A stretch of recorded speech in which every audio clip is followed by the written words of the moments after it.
네, 안녕하세요. 네, 저희 벌써 단체급식 6번째 시간입니다. 문제가 풀면은 좀 지겨울 수 있어요. 예, 그래서 제가 지겹지 말라고 좀 빨리 읽고 있거든요. 네, 그래서 눈으로 빨리빨리 따라와 주시고, 그 대신에 단체급식 같은 경우는 나중에 시험 볼 때 다 돼서 문제 한번 쭉 풀어보는 것도 좋은 방법이에요. 예, 문제가 유형이 아주 크게 많이 바뀌진 않으니까 문제에 좀 익숙해지는 게 좋거든요. 28번 보겠습니다. 28번, 단체급식에 불만이 있을 수 있다. 이에 대한 원인에 해당되지 않는 것은? 이라고 하는데 1번, 식단의 제약이 있을 수 있죠. 2번은 식비의 제약이 있을 수 있어요. 싸게 먹을 수 있죠. 그리고 3번에는 시간과 일손의 제약, 그 다음에 적응급식의 제약이 있을 수 있는데 영양균형의 제약이 단체급식이기 때문에 있다라는 건 틀린 답이에요. 정답 5번. 29번에 단체급식에서 원가관리의 기본이 되는 가장 중요한 요인은? 이라고 했는데 여기서 원가관리 동그라미 할게요. 여기서 딴 것도 아니고 뭐 영양관리의 기본이 아니라 원가관리의 기본이거든요. 그럼 과연 얼마를 쓰고 얼마를 재료비로 쓰고 얼마를 인건비로 쓰고 얼마를 경비로 쓰고 얼마나 남길 것인가 그거 물어보는 거예요. 그러면은 기본이 되는 게 뭐다? 급식비죠. 한 끼당 얼만가라는 거. 정답 3번입니다. 30번에 우리나라 급식 제가 이거 한번 말씀드린 적 있죠. 단체급식에서 가장 많이 나왔던 문제라고. 우리나라에서 학교급식법이 제정 공포된 연도는 1981년 1월 29일인데 안 나온 지 10년 이상 됐기 때문에 아마 안 나올 거라고. 1981년 1월 29일. 31번에 다음 중에서 단체급식 운영 시 직영으로 할 경우 나타나는 단점은 가장 큰 거 2개. 인건비 증가와 서비스의 결여. 정답 4번이죠. 32번에는 다음 중에 중앙공급식 급식체계에 대한 설명으로 맞지 않은 것은? 이라고 했는데 1번 분배 저장에 따른 시설이 요구된다. 2번 표준화된 방법으로 음식이 생산된다. 3번 대량 구매와 생산이 이루어진다. 4번 여러 가지 가공식품들이 필요하다. 5번 음식 소비와 조리와 소비가 다른 장소에서 일어난다. 정답은 맞지 않는 거는 뭔가요? 여기서 애매하죠. 5번도 틀린 것 같죠. 음식의 소비와 조리와 소비가 다른 장소, 이건 중앙공급식에 대한 설명인데 근데 이게 문제가 나왔을 때 가장 다른 거는 4번이었어요. 여러 가지 가공식품들이 필요하다. 이거는 우리가 조합식에 대한 설명이거든요. 가공식품이 필요한 거는.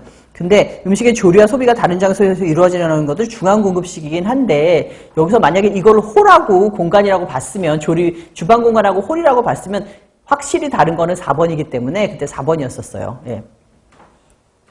그리고 33번에는 양로원 급식을 위한 식단 작성 및 급식상의 유의점이 아닌 것은? 이라고 했는데 1번 식비가 적기 때문에 식단이 단순하게 되기 쉬우므로 가급적 변화 있는 식단을 연구한다. 2번에 소화 흡수를 충분히 고려하고 음료는 과다하지 않도록 한다. 3번에 향신료는 지나치지 않도록 한다. 4번에 노인의 기호보다는 새로운 식단을 시도하도록 한다. 이러면 큰일 나죠. 예, 정답 4번입니다. 34번에는 식품위생법에 의하면 집단급식소를 설치해야 되는 일회 최소 인원은 몇 명인가? 라고 했는데 정답 1번 50명. 그 다음에 35번에 조리 저장식 급식체계에 대한 설명으로 옳은 것은? 이라고 했는데 1번 생산과 소비가 시간적으로 분리된다. 1번이 바로 맞네요. 그리고 2번에 집중 배식으로 인해 인건비가 많이 든다. 이건 전통식 방식. 그 다음에 3번에는 중앙요리장을 이용하는 방식으로 규모가 가장 크다. 이거는 중앙공급식. 4번에 1인당 분량을 일반적인 레시피보다 많이 잡아야 된다. 이거 약간 애매할 텐데요. 여러분들이 1인당 분량을 조금 더 많이 잡아야 되는 거. 만약에 여기 A, B, C, D 식당이 400명, 300명, 200명, 100명이 먹는다면 400명 배송해야 되죠? 300명 가야 되죠? 200명. 근데 여러분들 같으면 정말 그냥 상식적으로 생각을 해도 400명을 보내겠어요? 400명보다 좀 더 많이 보내겠어요? 좀 더 많이 보내죠? 예, 중앙공급식이 1인 분량보다 조금 더 많이 잡아요. 왜냐하면 한번 이송을 해서 전통식 같은 경우는 만약에 부족하다고 그러면 거기서 어떻게 처리가 가능한데 이건 한번 떠나면 끝이에요. 여기서 조리를 더 할 수가 없기 때문에. 그래서 요거는 중앙공급식에 대한 설명이고요. 그리고 5번에는 최소한의 조리 작업으로 시간이 절약되는 것은 조합식에 대한 거죠. 조리 저장식은 정답 1번입니다.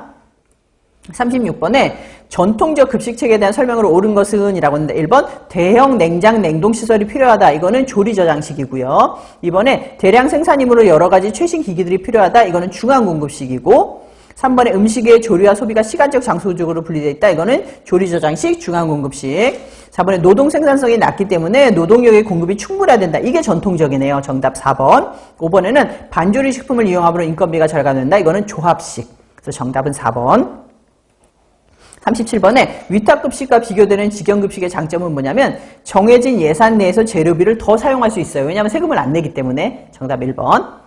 그 다음에 38번에는 식수 변동이 큰 급식소에서 수요 예측을 위한 급식 예정수의 결정법은 다음 어느 것인가 라고 했는데 이거 처음 나온 건데요. 통상적으로 식수 변동이 아주 크잖아요. 오늘 300명 먹고 그저께는 뭐 500명 먹고 이렇게 틀릴 경우에는 급식 예정수 결정법은 우리가 나중에 수요 예측하는 거 저랑 생산관리 시간에 배울 거예요. 하지만 그냥 일반